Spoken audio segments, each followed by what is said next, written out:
Did you know that there's a One Piece theory that Shanks and his red-haired crew aren't actually pirates? In the Egghead arc, there have been many insane revelations, two of which being the existence of the God Knights and the High Order of the Champion of God Valley, St. Garling Figureland. Now, the silhouette of the God Knights already seems to reflect Shanks, his crew, and their disposition, but even the pattern on this panel matches the pattern on Ben Beckman's jacket. And Shanks overall doesn't seem to move with his self-interest, but simply under the guise of keeping balance in the world, warning Whitebeard about Blackbeard, inhibiting Kaido from going to Marineford and stopping the war altogether, and Sengoku, a fleet admiral, actually listening to Shanks' rationale. On top of the fact that he received an audience with the Gorosei, who are world leaders, and they actually made time to see him. All these actions run counter to what a pirate is. Adding in his connection to the Figureland family, it's fair to conclude that the red-haired pirates are actually these God Knights impersonating pirates and keeping balance in the seas. So this guy wanted to know, why did Garp never go and attack Shanks? His argument being that Shanks poisoned Luffy's mind to become a pirate, and if he was willing to go on a full-scale assault to attack Blackbeard for Kobe, why didn't he do that for Shanks and Luffy? Now, although I see the logic, there's a couple of misconceptions we need to break down. Luffy was and always has been a pirate.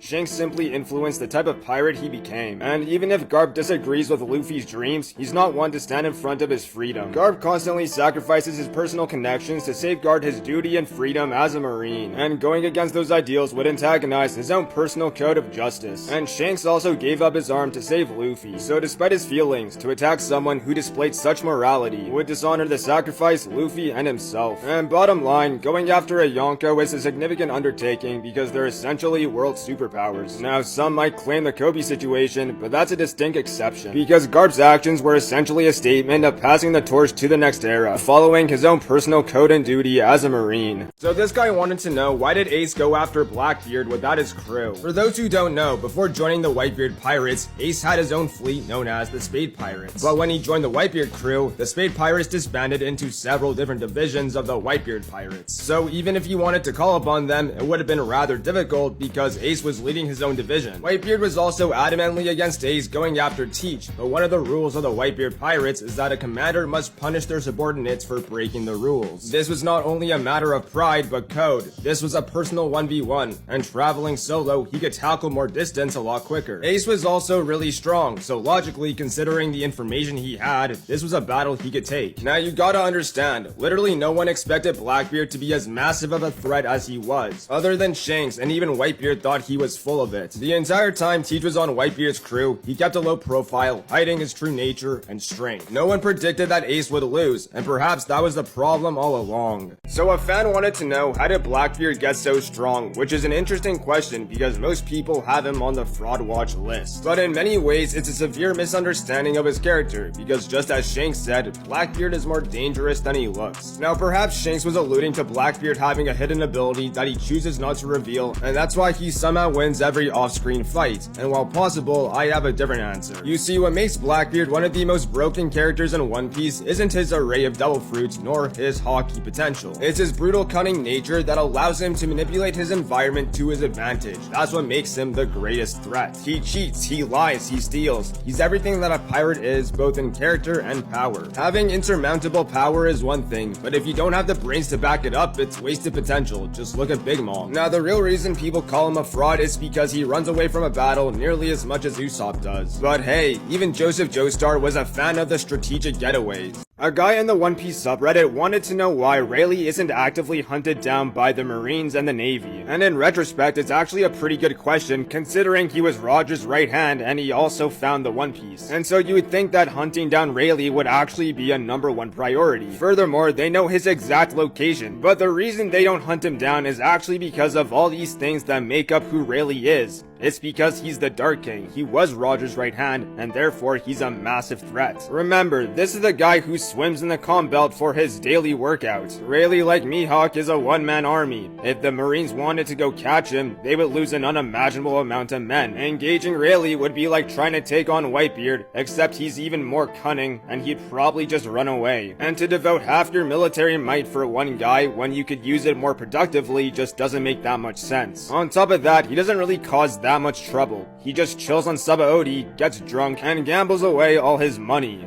So a fan wanted to know why the Marines wouldn't mobilize to take out Rayleigh, but they were willing to mobilize a majority of their military might to go to war with Whitebeard and execute Ace. And yes, in hindsight, the war at Marineford was a colossal failure for the world government. But the whole situation just highlights the authoritarian hubris of the Marines, where the intention did not match the outcome. Because the world government was attempting to make a statement. By executing Ace and eliminating the Whitebeard pirates, they would have effectively ended the Great Pirate Era. Whether Ace wanted to believe it or not, he was set up to be the next king of the pirates. Because Ace was Roger's son, they were trying to cut off Roger's legacy, and because Whitebeard was the greatest pirate at the time, his death would spark unimaginable fear for pirates across the world, eliminating all hopes and dreams of reaching the One Piece. And that's why they took it to such great lengths to broadcast the entire event. But they didn't account for one variable, and that was Luffy. And so instead of ending the Great Pirate Era, they actually reignited it, with Whitebeard saying, "The One Piece is real!"